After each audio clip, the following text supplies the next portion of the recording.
The phone lights up on the table with a name worth being fond of, and the news underneath it is good. A promotion came through, an offer was accepted. The thing a friend wanted for years has finally, plainly arrived. A thumb settles over the reply. The right words are easy to find, and they get typed, and they are mostly meant.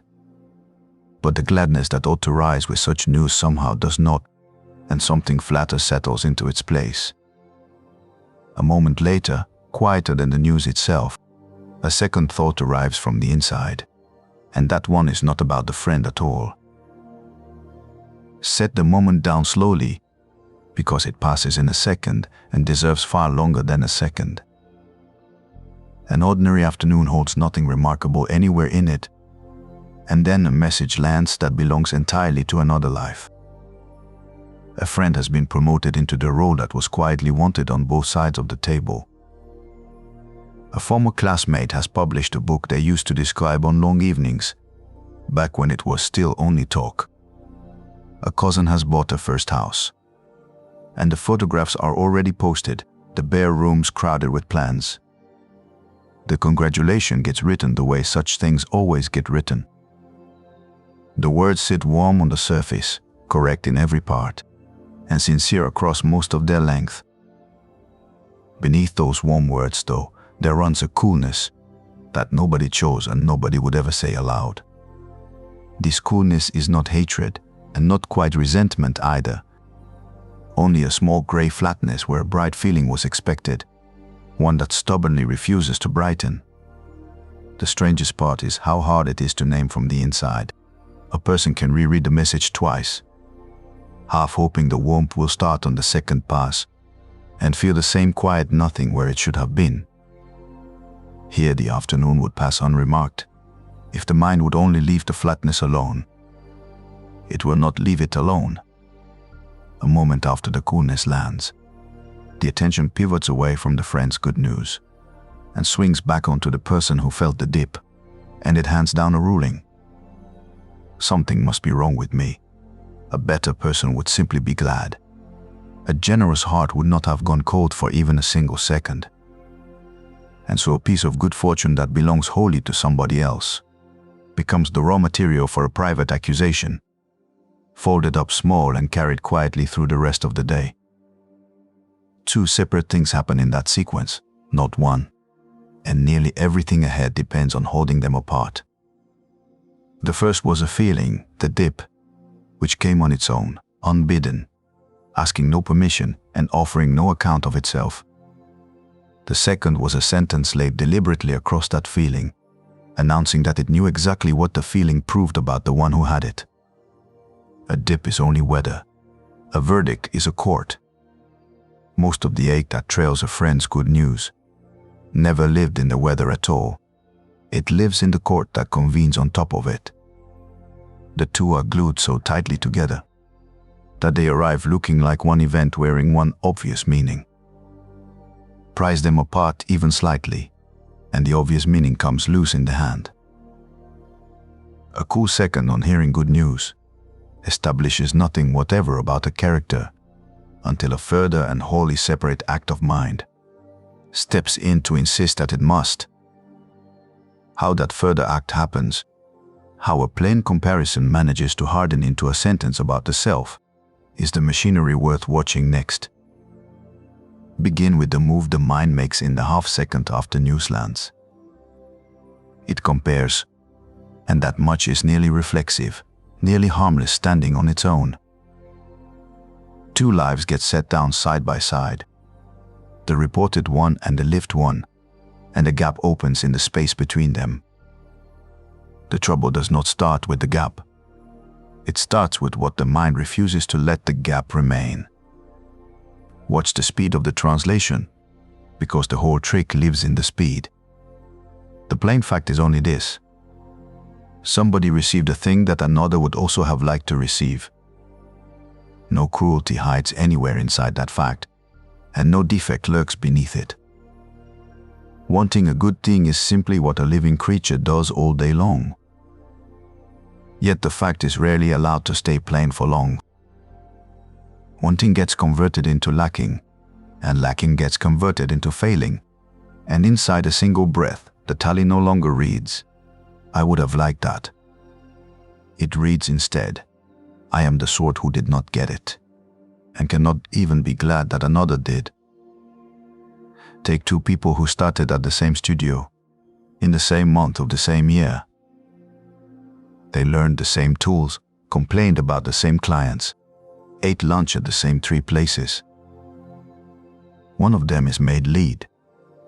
The gap that opens in that instant carries no reliable information about talent or hours worked, or anything a person could actually audit. A decision was made by other people, for reasons mostly invisible from where the comparer stands. And still the mind seizes the gap and reads it as a grade, with only one name written at the bottom. The comparison also narrows the whole of a life down to a single axis. Two people are not weighed across everything they are. One strand is pulled loose, the career, the salary, the visible win, and the entire self gets ranked on that strand alone, as though the rest had quietly stopped counting. Something about the near rival sharpens the reaction further. The mind does not measure a person against all of humanity at once. A distant genius stirs almost nothing. It reaches instead for the one at the next desk, the friend on the same street, the classmate who started at the identical line. The closer the other life sits, the harder the feeling bites, which is the first quiet clue that the feeling is gauging distance far more than it is gauging worth. A reason exists too, that the verdict feels so trustworthy the instant it appears. It speaks in the person's own voice from inside their own head, and whatever is spoken in that voice tends to walk straight past the door with nobody checking its papers. A stranger who stopped someone in the street to announce that a late promotion had made them a lesser human being would be dismissed in half a second. The identical claim, murmured from the inside, gets waved through as plain honesty. It is not honesty. It is a habit of judgment wearing the borrowed face of self-knowledge. So the sequence runs clean and fast. Event, comparison, gap, grade. 4 steps, and only the last of them lies. The event is real. The comparison is natural. The gap between two lives is genuine and often wide. The grade laid across that gap is the single invented thing in the chain. Manufactured, unearned, and signed with a name it has no right to sign. Catching the exact seam where a gap turns into a grade is where any repair has to begin. And yet the grade, invented as it is, keeps charging a real price across an ordinary week, which makes no sense at all, until the costs are counted one by one. Follow what the invented grade actually costs, because the bill arrives in installments rather than all at once. The first charge is the doubling. One event delivers 2 separate wounds, the dip that came unbidden, and then the self-punishment for having felt the dip. The world sent a single piece of news. By the time the mind has finished with it, that news has become both an injury and a standing proof that the injured party deserves it. A friend's promotion was never an attack on anyone. It gets rebuilt into one, privately at nobody's request. Quieter than the doubling, a second charge lands on the friendship itself. Something cools between two people, and only one of them will ever know why. A call gets returned a day later than it would have been. A congratulation stays warm at the top and turns faintly stiff underneath. The one carrying the coolness begins, without ever quite deciding to keep a small margin of distance from the very people whose best days they cannot fully celebrate. Distance repeated often enough is simply how a friendship thins, not through an argument, not through a word said aloud, but through a slow withdrawal that only one side can see. Worse still, the friend can feel that stiffness without naming it, and quietly begins to bring their good news elsewhere. So the closeness loses the very things that used to keep it warm. Steepest of the three, the last charge is paid in the one currency that never refills. Hours dissolve into private bookkeeping, an evening spent tallying what they now have against what still seems to be missing here. Those are real hours subtracted from a real life that had its own half-finished things waiting quietly for attention. The book never balances. It was not built to balance.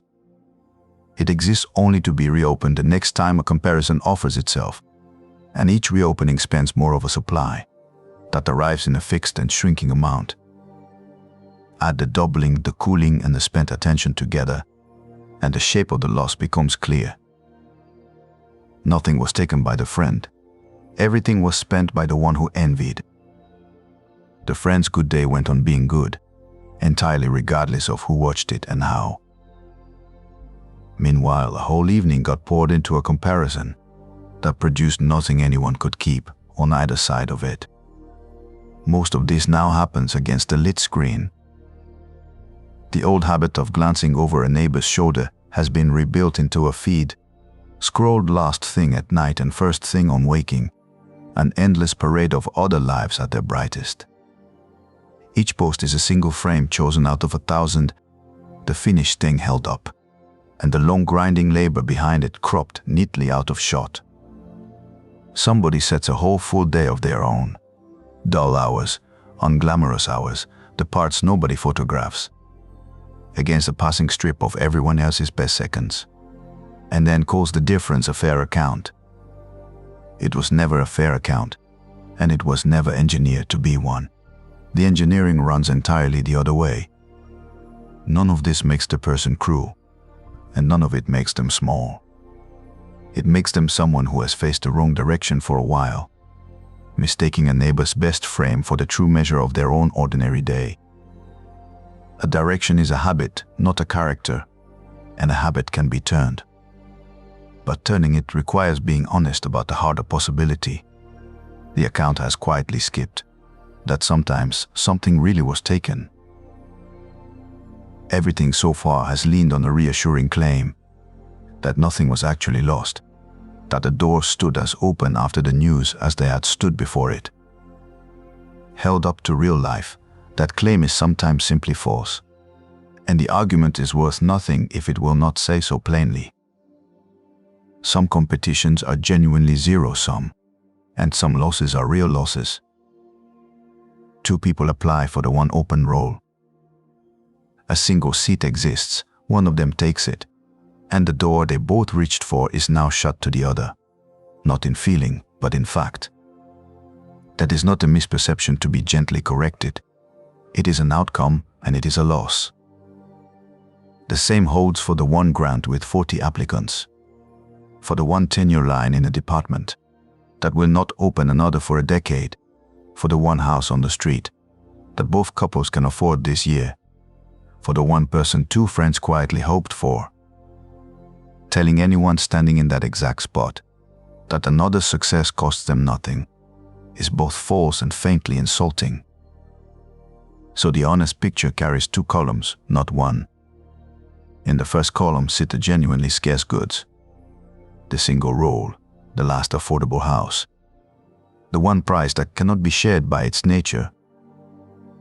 When one person takes such a thing, it is gone, and the disappointment is not a symptom to be treated, but a fact to be grieved.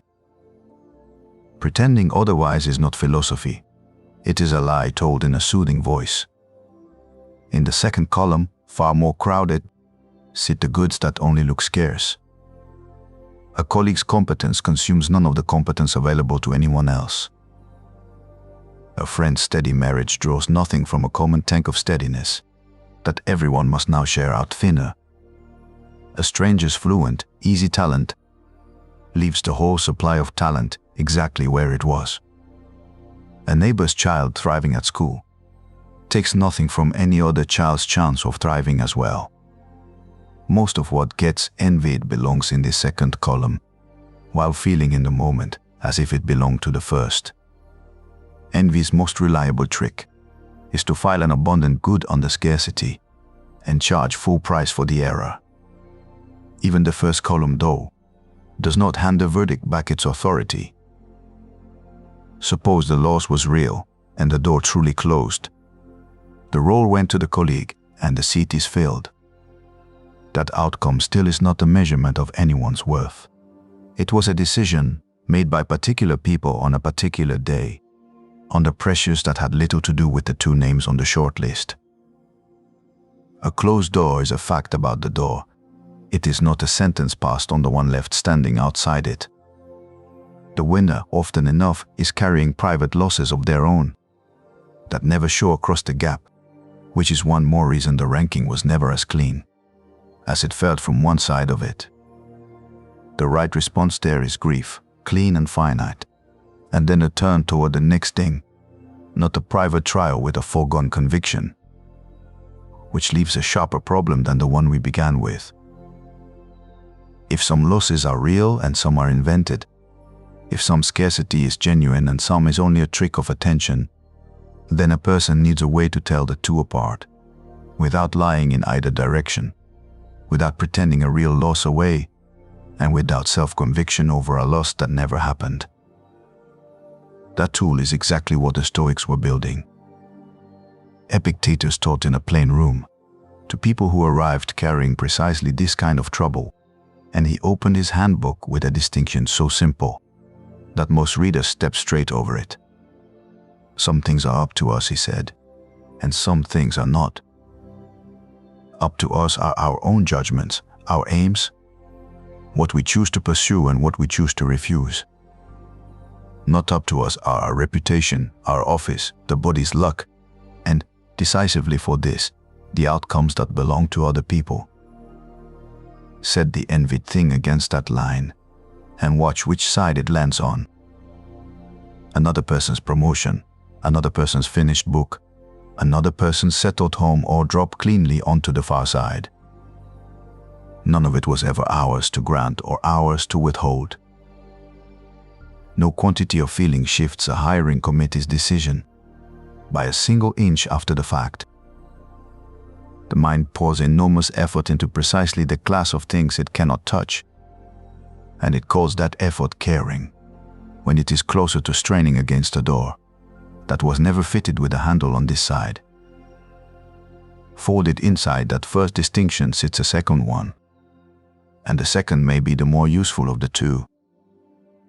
Epictetus separates a desire from a judgment. A desire is a pull towards something, a plain, ordinary wanting, morally quiet in itself. A judgment is a verdict, a claim that a thing is good or bad, that a person has passed or failed.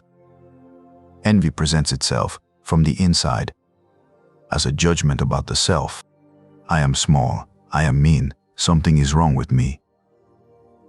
Sit with the raw feeling rather than with the sentence, and the honest content underneath turns out to be far quieter. Not I am bad, but simply I want that too. That relocation is the whole of the turn. The promotion, the finished manuscript, the calm and settled house. The pull is toward the thing itself, and the pull toward a thing is information, not an indictment. Read this way, the uncomfortable feeling changes its entire job. It stops being evidence gathered for a trial and starts working as a signal, pointing steadily at something the person genuinely cares about and may have stopped admitting they wanted. Almost nobody envies a life they would honestly refuse to live. That signal carries a second use, one that answers the hard problem left hanging a moment ago. Named plainly, some envied things turn out not to be wanted at all, once the whole life attached to them comes into view. A title looks enviable right up until it is named, and then the 60-hour weeks, and the person one would have to become in order to hold it, arrive alongside it, and the wanting quietly evaporates. That same act of naming sorts the genuinely scarce loss from the invented one. A desire that survives being named in full, is real and worth taking seriously. A desire that dissolves the moment it is described honestly, was only ever borrowed from a passing frame on a screen. Epictetus is not asking anyone to feel less or to feel something different on command. He is pointing out that the feeling has been misfiled, shelved on the verdict, when it belonged on the desire the whole time. Move it onto the correct shelf, and two things happen at once. The false charge against the character gets dropped for want of any evidence, and the true thing underneath becomes legible enough at last to do something about. Reclassifying the feeling is only half of the work. The other half is a small procedure for what to do. Once the feeling has a name, 4 moves, plain enough to carry into any ordinary Tuesday. Catch the comparison first, before it hardens into a grade. The instant 2 lives get set side by side, a narrow window stays open in which the gap is still only a gap. Holding it open, refusing to let it curdle into a sentence about the self, is the whole of the first move, and much of the rest gets easier once that refusal becomes a habit. Name the desire next, the one sitting underneath the coolness.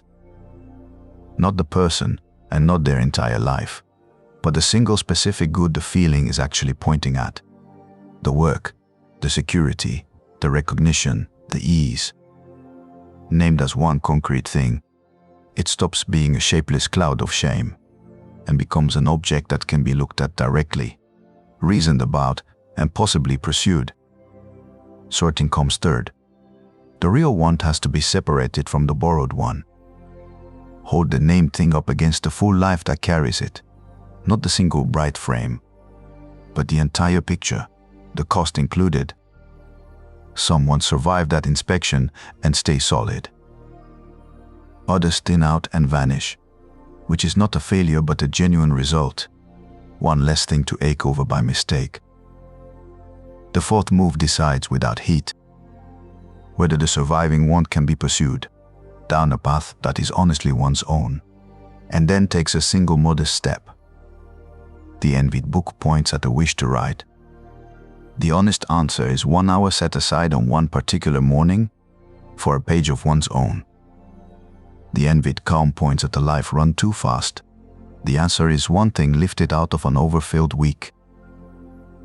The want once named and owned gets spent on the ground a person is actually standing on. A gentler feeling often waits just behind the harsh one.